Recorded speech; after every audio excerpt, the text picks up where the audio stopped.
Buenas noches, licenciado. Buenas noches, compañera. Buenas noches, licenciado. Buenas noches. Buenas noches, compañeros. Buenas noches, licenciado. Muy buenas noches, compañeros. licenciado.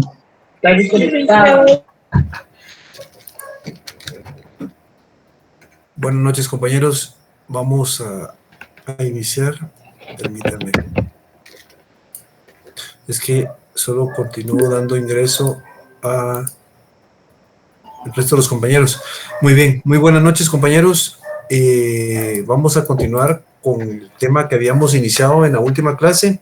Habíamos platicado sobre la culpa, ¿verdad, compañeros? Que es cuando se incumple una obligación y se incumple por motivos de impericia o falta de diligencia, ¿verdad, compañeros? Y eso en algún momento genera problemas como el hecho de que no se pueda cumplir con una obligación.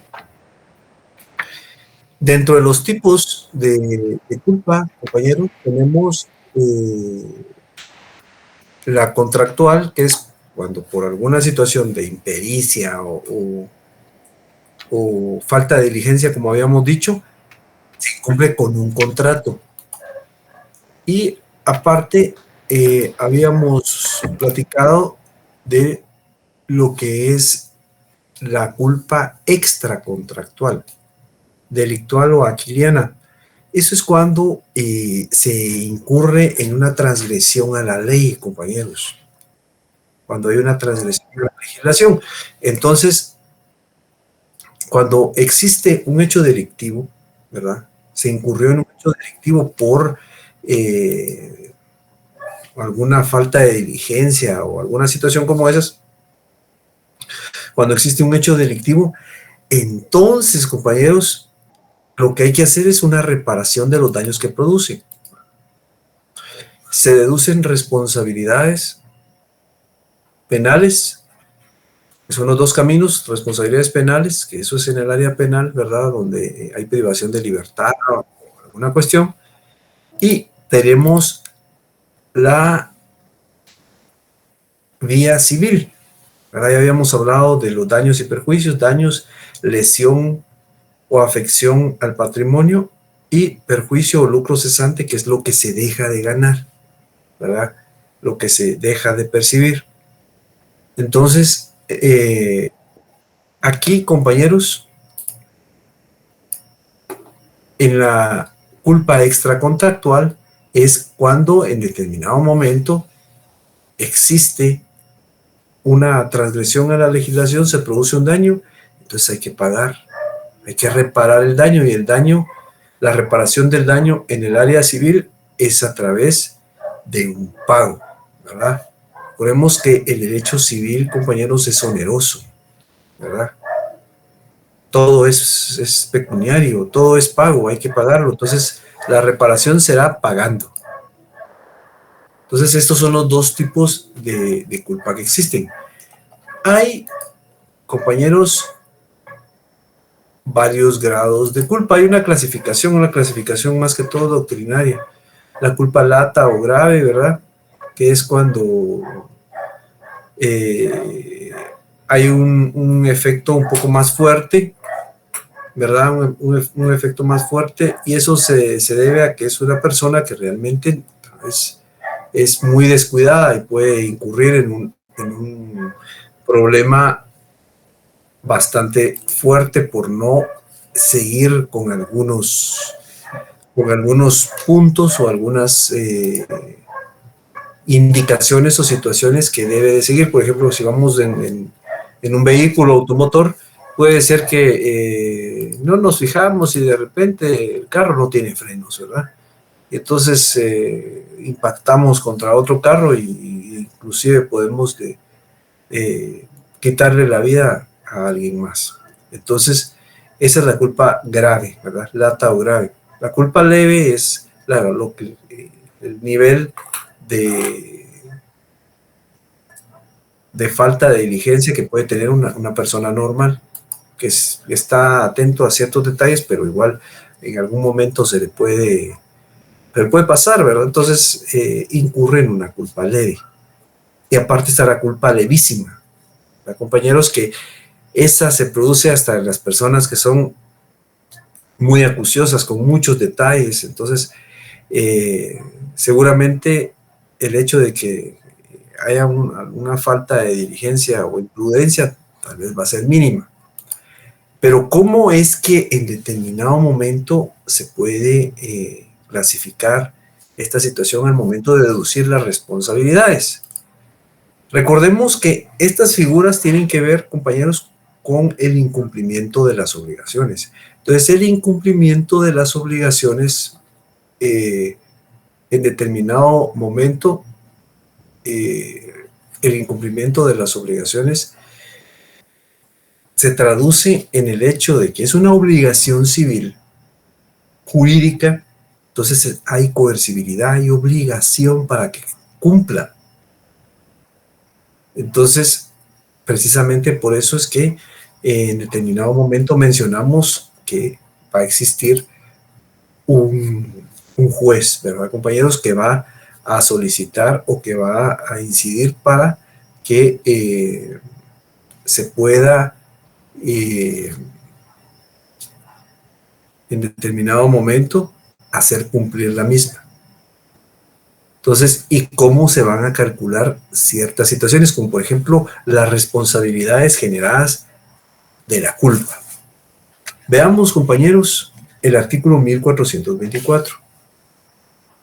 El artículo 1424 del Código Civil establece: culpa. La culpa consiste en una acción u omisión perjudicial a otro, en que se incurre por ignorancia, impericia o negligencia, pero sin propósito de dañar. Es decir, realmente la culpa no tiene la intención, ¿verdad, compañeros? Esta figura no contiene el hecho de que tengo la intención de dañar a otra persona. Eso no. Entonces, realmente, o de dañar, o en algún momento tengo la intención de no cumplir con la obligación.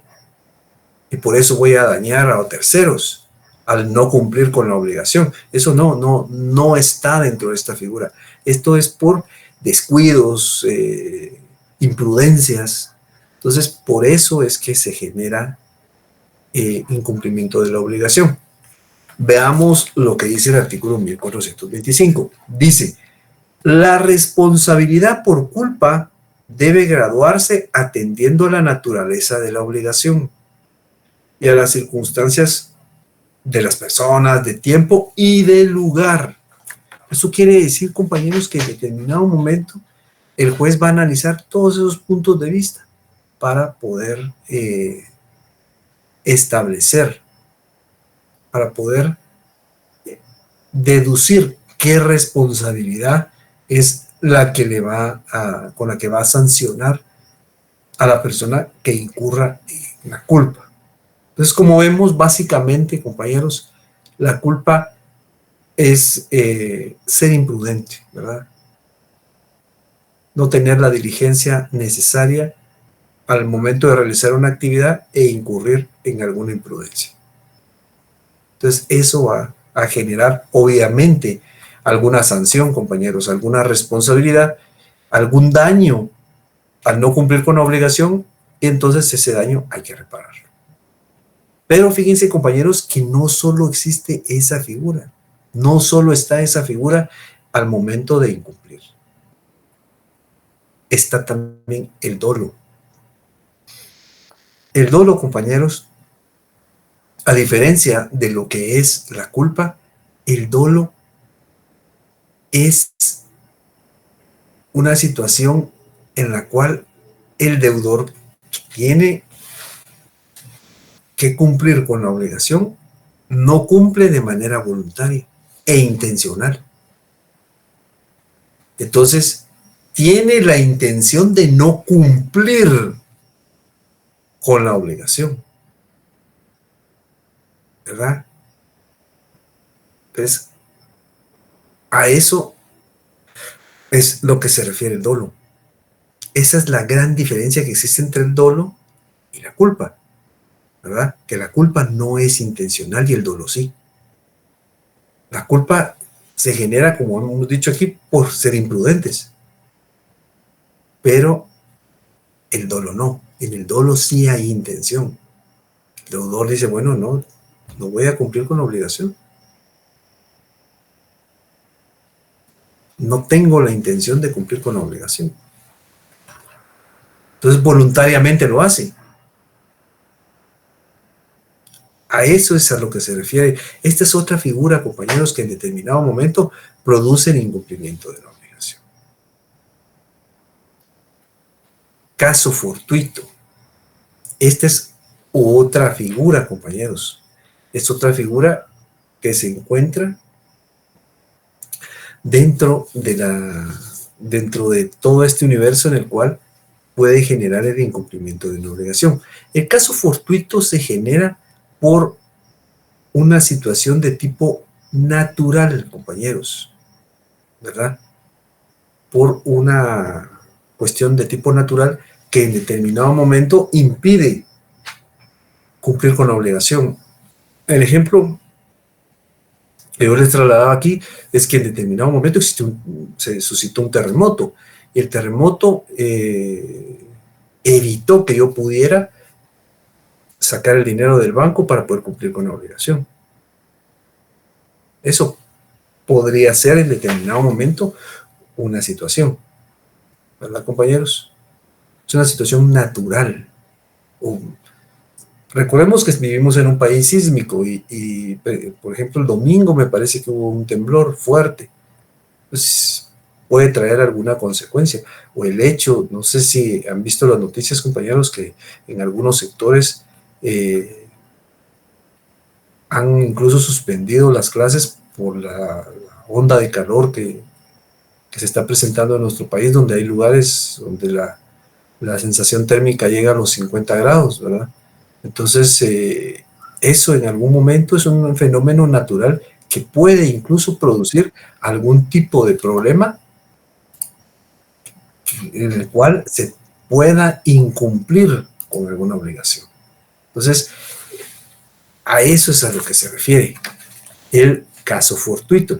El artículo 1426 del Código Civil establece: el deudor no es responsable de la falta de cumplimiento de la obligación por caso fortuito o fuerza mayor, a no ser que en el momento en que ocurriere hubiera estado en mora. Supónganse que no puedo sacar el dinero del banco porque el terremoto lo afectó. Entonces ahí, si se invoca esa situación y se puede comprobar, entonces no hay ningún problema. Pero si yo tenía que pagar, pero ya iba moroso, ¿verdad? Ya había dejado de pagar antes, entonces sí puedo tener problemas, ¿verdad? Me van a deducir una responsabilidad. Entonces, a eso es a lo que se refiere precisamente esta situación, el caso fortuito, ¿verdad? Entonces vemos que no solo está cuando no hay intención, sino es por imprudencia, sino cuando hay intención de no cumplir con la obligación, o cuando por fenómenos naturales no se puede cumplir. Y la verdad es que muchas veces se presentan situaciones bien complicadas por efectos de la naturaleza, ¿verdad, compañeros? Que sí afectan y que impiden en algún momento cumplir con la obligación. Luego tenemos las situaciones por fuerza mayor, que también están incluidas en el artículo 1426.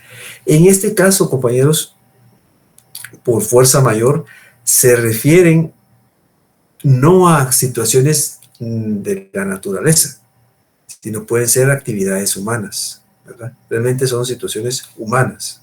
El ejemplo que yo les trasladaba aquí es que una persona va a cumplir con su obligación, va a pagar, pero en el camino lo asaltan. Entonces ya no puede pagar. O, como se ha presentado en estos últimos días, lamentablemente, por ejemplo, ayer hubo un problema muy fuerte por una persona que en determinado momento en una de las importantes arterias de la ciudad, me parece que le quitaron la vida a una persona, hubo un problema algo fuerte y la situación vehicular fue caótica, ¿verdad? Entonces, eso en algún momento puede impedir, ¿verdad?, incluso trasladarse de un lugar a otro con el ánimo de cumplir alguna obligación. Entonces, ahí ya no es una cuestión natural, ya no es porque existe algún tipo de sismo, sino ni siquiera por cuestiones climáticas, sino por situaciones en las que el hombre interviene, compañeros. Entonces, aquí podríamos considerar de varias figuras: la culpa, el dolo, el caso fortuito y los casos de fuerza mayor, para enmarcar cómo en algún momento puede generarse el incumplimiento de la obligación. Veamos la siguiente diapositiva, compañeros.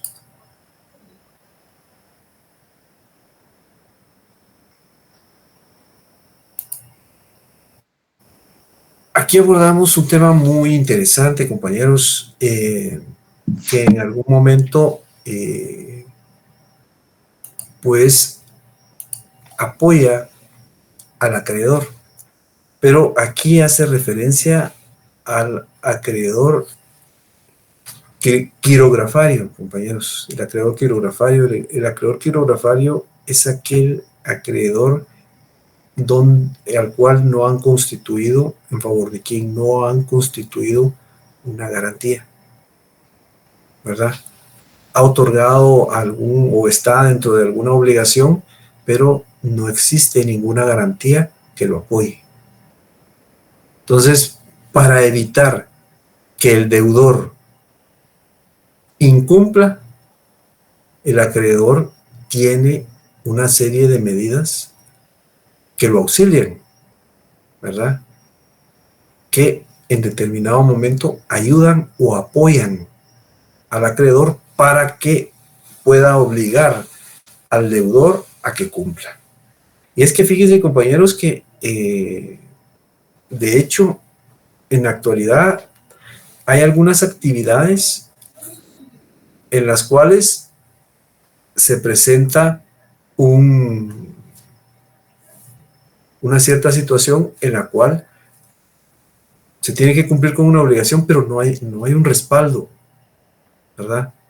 No hay una garantía para poder cumplir con la obligación, en caso el deudor no pueda cumplirla. Como por ejemplo, un préstamo generalmente tiene una garantía hipotecaria, ¿verdad? Una casa.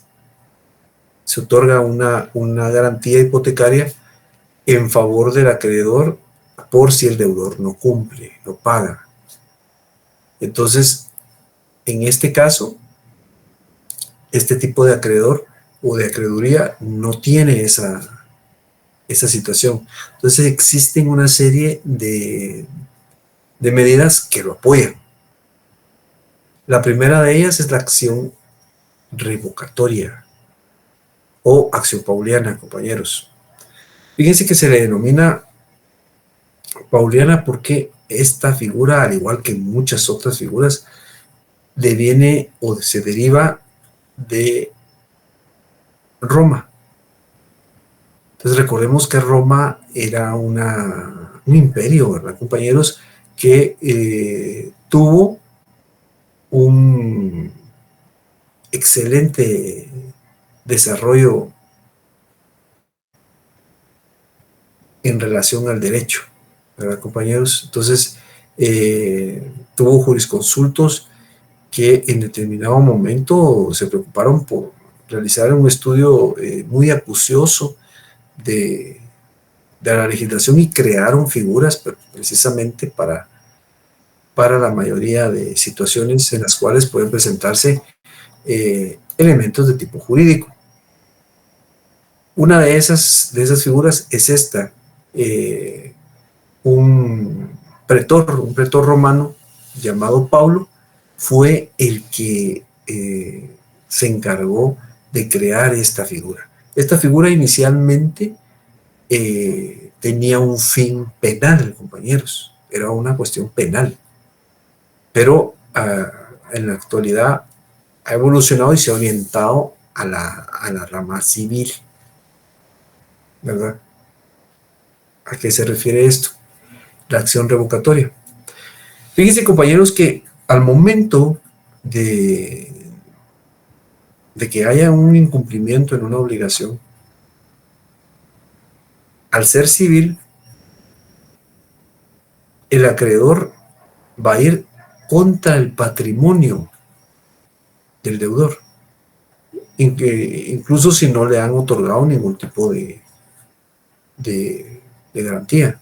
Va a ir contra el patrimonio para hacerse de pago del patrimonio del deudor. Pero resulta que en determinados casos hay gente o deudores que disponen de su patrimonio con el ánimo de que el acreedor no pueda deducirle responsabilidades o ir en contra de su patrimonio. Entonces, de esa manera, no se puede deducir ningún tipo de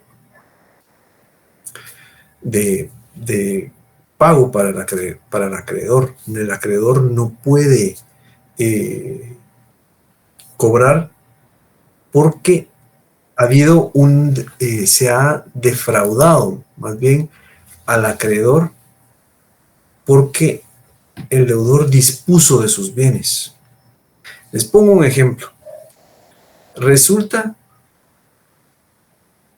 que, tal y como dice aquí en la diapositiva, el señor García le debe al señor Fernández. Y el señor García tiene 3 casas, ¿verdad, compañeros? Ha celebrado con él en el mes de marzo un préstamo y en el mes de mayo el señor García, a fin de no pagarle, es decir, con la intención de no pagarle, dona esos bienes. Se los dona a un tercero. Entonces, cuando el señor Fernández ve que no le están pagando, acciona y va en contra del patrimonio del señor García. Pero en eso se da cuenta que el señor García ya no tiene nada, ya no tiene ningún patrimonio, ya no tiene ninguna casa. Entonces plantea una acción revocatoria, y esta acción lo que hace es que revoca, ya sea las donaciones, compraventas o cualquier negocio que el deudor haya realizado, con tal de defraudarlo a él. Es decir, cuando me digo defraudar es que no le quiso, con tal de que no le quiere pagar, no le quiso pagar, no quiso cumplir con la obligación. Entonces lo está defraudando porque no le está pagando. Entonces, claro, estos negocios jurídicos que se plantean pueden ser simulados, ¿verdad, compañeros? Con tal de que no le vayan a quitar ninguna de las casas. Entonces, a eso se denomina acción revocatoria o pauliana, compañeros. Revoca esos negocios para que el patrimonio vuelva al deudor y entonces el acreedor pueda hacerse de pago. Eso es la acción revocatoria o acción pauliana. Veamos el artículo 1293, por favor, compañeros. El artículo 1293 establece: la revocación puede tener lugar tanto en los negocios en que el deudor enajena los bienes que efectivamente posee, como en aquellos en que renuncia a derechos constituidos a su favor y cuyo goce no fueron exclusivamente personal. Entonces, se refiere al hecho de que el deudor puede tratar por cualquier manera de dejar de tener algún contacto con el patrimonio para que el acreedor no pueda hacerse de pago. Entonces, precisamente por eso existe esa acción, ¿verdad? Revoca los negocios que el deudor realizó para que no haya ningún problema. Es decir, para que el deudor permanezca con su patrimonio y con ese se haga de pago en caso no cumpla con la obligación.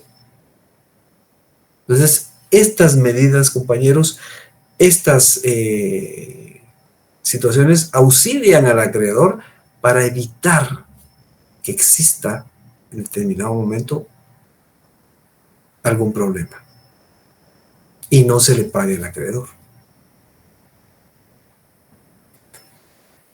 Derecho de retención. Derecho de retención aquí, en esta figura que no está regulada, compañeros, realmente es una situación, está descrita en algunas partes, pero no como con este nombre, con el derecho de retención, ¿verdad? Entonces, si no se describe de otra manera dentro de la legislación, entonces, pero ha sido muy discutida, porque en determinado momento hay algunos autores que no están de acuerdo con esta medida. Pero en esta figura es la que muestra más claramente el hecho por medio del cual una persona puede en determinado momento retener un bien por no tener una garantía constituida, ¿verdad?, a su favor para poder solicitar el cumplimiento de una obligación. Entonces, les pongo un ejemplo, ese se traslada aquí en la diapositiva, y es el hecho de una persona que solicita o lleva a que se repare una computadora, pero en este caso resulta que el deudor llega a traer la computadora y requiere que se le dé el aparato electrónico, pero el mismo no se le, el acreedor no se lo da hasta que no pague. Él se lo quiere llevar y no quiere pagar. Entonces ahí tiene derecho a retenerlo. Por eso se le denomina derecho de retención, por no cumplir con una obligación. Entonces retiene el bien hasta que se cumpla con el mismo. Una vez ya paga, entonces ya le pueden devolver su bien. Yo en un inicio, hace algún tiempo, yo ponía de ejemplo una televisión, ¿verdad?, que se iba con postura, pero en la actualidad creo que las televisiones ya ni siquiera tienen que realizar alguna compostura. Yo creo que ahora es diferente. Entonces, pero con las computadoras sí, aún existe un procedimiento mecánico. Entonces, sí se pueden, las pueden arreglar, las pueden reparar. Entonces, aquí podemos ver que no existe una garantía, no se constituyó ninguna garantía. Muchas veces lo que garantiza el trabajo, si no se paga, es el mismo aparato electrónico. Entonces, a eso es a lo que se denomina, compañeros, como derecho de retención. Y sí, como les decía, ha sido muy discutido. Realmente se discute mucho, se ha discutido mucho por parte de diversos autores esta situación. Entonces, esta es otra figura que en determinado momento puede apoyar al acreedor cuando no se quiere cumplir con la obligación, ¿verdad? El derecho de retención. Tenemos la acción revocatoria o pauliana en primera instancia. Luego tenemos otra figura, compañeros, que ha sido muy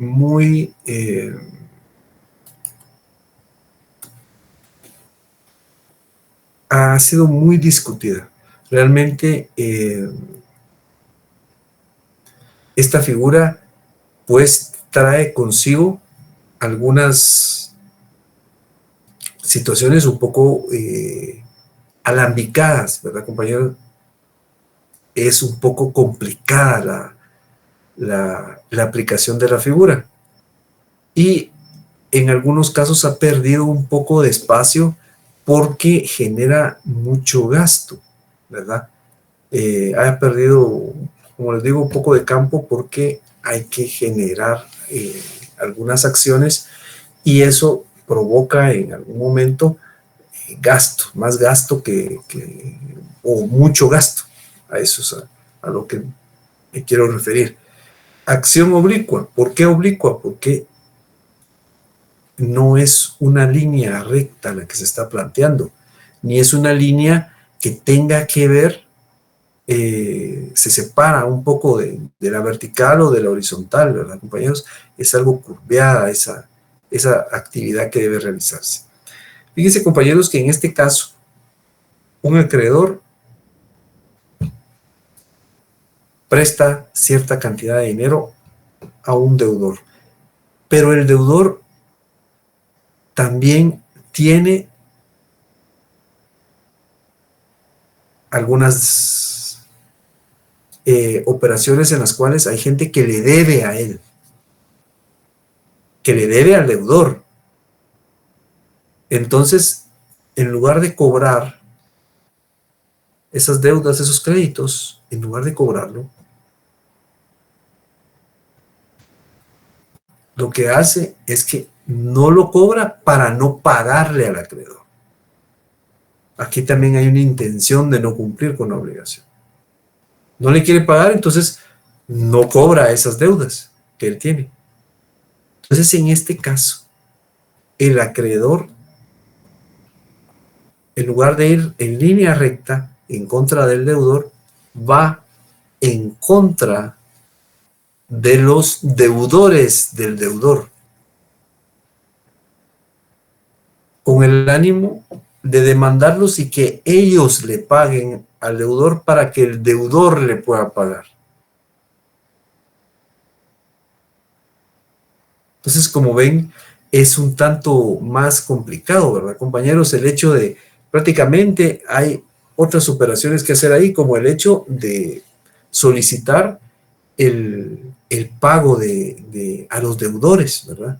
Para que ellos le paguen al deudor y el deudor pueda pagarle al acreedor.